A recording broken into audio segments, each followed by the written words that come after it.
in our non-conference, we played probably 4 or 5 or 6 teams that'll be in the NCAA tournament out of those 13. And then the games we played against this league, I mean, you tell me how many of these teams are going to be in. So this team has proven it all year, and they've made me proud.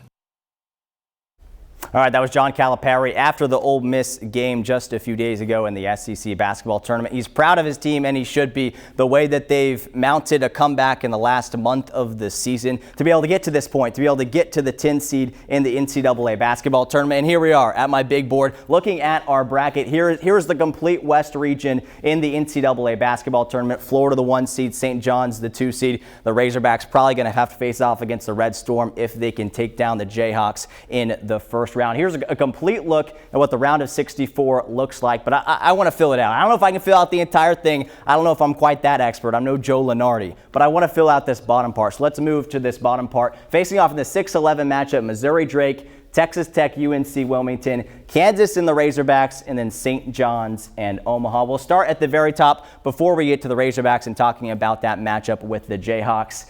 I hate to say it for the SEC, as much as I like the SEC and I like the SEC bias, I'm going with Drake on this one. Now, this is a team that had a roster turnover and turnaround from last year. They're a different team than they were a season ago, but they only got a few losses on the year this year, and they're a special team when you compare it to a Missouri Tigers team that a month or two ago, they might have been a 5 seed, a 4 seed. Maybe they could have kept winning to get to be as a 3 seed. But now in the latter stretch of the regular season and the SEC tournament, they haven't looked like that same Tigers team. We saw when the Razorbacks faced off against them early in the conference season, Missouri dominated. They were draining every three-pointer they shot, and then quite the opposite when the Razorbacks hosted them in Bud Walton Arena about a month later. This Missouri team isn't playing amazing right now, and I hate to say it, but I think Drake will pull off the upset in the 11-6 matchup right there. So let's go below that. Texas Tech and UNC Wilmington facing off against each other. I like the Red Raiders in this one. Look, UNC Wilmington's a good team, but nothing in comparison to Texas Tech. I value the Big 12, and I know I mentioned earlier how the Big 12 isn't to the standard, to the level that it normally is as far as conference goes, and certainly not as good as the SEC. But Texas Tech is one of those teams I have a lot of confidence in making it really far in this tournament. So I like them advancing. And then Kansas and Arkansas facing off. My prediction, I think the Razorbacks get it done. And I know I talked about, and we like to talk about the storyline of the Razorbacks and the Jayhawks facing off in the exhibition game back in October.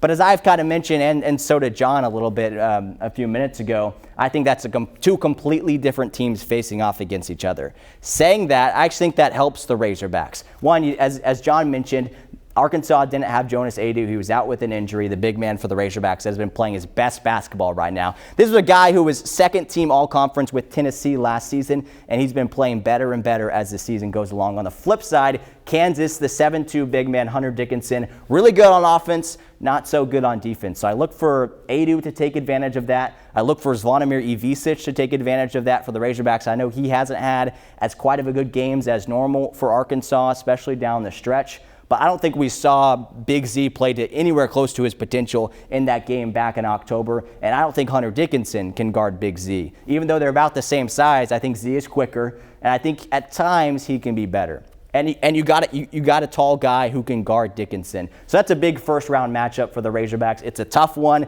It's Coach Cal against Bill Self, 2 Hall of Fame coaches. But I like the Razorbacks to win in this one. Let's go to the next one. I like St. John's to take down Omaha. Again, this is a St. John's team that is really good. They're going to make it really far in this NCAA basketball tournament. There's not even a question in my mind if that happens. Now, this is probably going to get clipped by Omaha fans who somehow find this if Omaha pulls up the upset. But that's what happens in March. Upsets happen. I'm not picking the upset here, whereas the top part of the bracket, I am picking the upset. All right, round of 32 in the West region. Drake and Texas Tech facing off against each other. Again, I like Drake and how far they came. They beat Missouri. That's great for them. Some March magic there, but not enough against Texas Tech. Again, a Red Raiders program that I really like out of the Big 12 that I think advances to the Sweet 16 matchup. Now, here's what's going to happen with the next part of this. In my opinion, I'm with John. I don't think Arkansas will beat St. John's. Now, for the sake of what we're going to be talking about here, I'm going to have them advancing to the Sweet 16. Go with me here, just so we can talk about possible matchups. Because, you know, if I said they lost, I would just walk out of here and we wouldn't have a show. We got to at least talk about what the potential is if the Razorbacks are in this game and facing off against a Missouri, a Texas Tech, possibly a Drake if they were able to get to that spot. So for the sake of argument, that's what I'm saying. I don't think it happens. I think it has the potential to happen. Again, the St. John's team is a good team that the Razorbacks, if they play their best basketball and they catch the Red Storm on their day off, which I've watched a few of their games. I haven't had a day off much in the Big East this season. And I know what you might say, the Big East hasn't been, they've been better this year in the conference, but maybe historically, at least in the past 5 or 10 seasons, hasn't been an incredible conference like the SEC has been this season. But St. John's is one of those teams that is really good. The outright champs in the Big East, and then they won the Big East tournament. That'll be a fun matchup. Again, 2 Hall of Fame coaches going against each other with Rick Pitino and Coach Calipari. I think Pitino gets it, but for the sake of argument, I'm saying the Razorbacks here just to see what's going to happen in this next game. And then the Razorbacks will have to face off against a Red Raiders team, which again, for the sake of argument, I'll put them here to advance to the Elite Eight. And let's talk about potential matchups. If they were able to get past a good Red Raiders team, they would probably be facing off, again, you remember a few minutes ago, the top part of that bracket, the Florida Gators. Now, if Arkansas wins this game, they make it here. They have their March Magic.